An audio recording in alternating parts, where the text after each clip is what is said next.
සුබ දවසක් වේවා හැම දිනාටම. ඉතින් ඔන්න අදත් අරන් ඇවිල්ලා තියෙන්නේ අස්වැසුම ප්‍රතිලාභීන්ට සුබම සුබ ආරංචියක්. මේ සුබ ආරංචිය අස්වැසුම දෙවන අදියරේ ප්‍රතිලාභීන්ට අස්වැසුම සම්බන්ධයෙන් වන අලුත්ම තොරතුරු හරියටම දැනගන්න අස්වැසුම නිවුස් YouTube නාලිකාව ඔබ තාම subscribe කරලා නැත්නම් අදම subscribe කරන්න. අලුත් වීඩියෝවක් දාපු සැනින් බලන්න bell icon එක click කරලා notification on කරලා තියාගන්න. ඉතින් මේ සුබ ආරංචිය තමයි අස්වැසුම දෙවන අදියරේ ප්‍රතිලාභීන්ට 2026යි මාර්තු මාසට අදාළ ප්‍රතිලාභී දීමනාව මේ වන විට IWMS පද්ධතියේ ඇතුළත් කරලා තියෙනවා.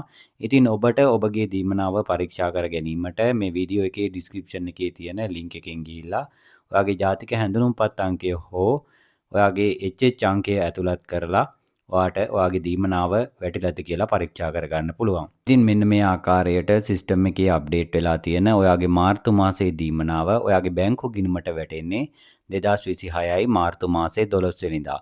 ඒ කියන්නේ 12 වෙනිදාම ඔයාට බැංකුවෙන් ගන්න හැකියාවක් ලැබෙන එකක් නැති වෙයි. 13 14 කියන දිනයන් වලදී ඔබගේ දීමනාව අදාළ බැංකුව වලින් ලබා ගැනීමේ හැකියාව තියෙනවා. ඉතින් පළවෙනි අදියරේ අයටත් මේ වගේ දීමනාව සිස්ටම් එකේ ඇතුළත් කරපු ගමන් අපි ඕගොල්ලන්ට වීඩියෝ එකක් අරන් එනවා. ඒ වගේම මේ මුදල් බැංකුවෙන් ගන්න පුළුවන් කවදද කියන එක සම්බන්ධයෙන්ුත් වීඩියෝ එකක් අරන් එනවා. ඉතින් අස්වැසුම සම්බන්ධයෙන් වන අලුත්ම තොරතුරු අලුත්ම අප්ඩේට් දැනගන්න අස්වැසුම නිවුස් YouTube නාලිකාව අදම subscribe කරලා තියාගන්න.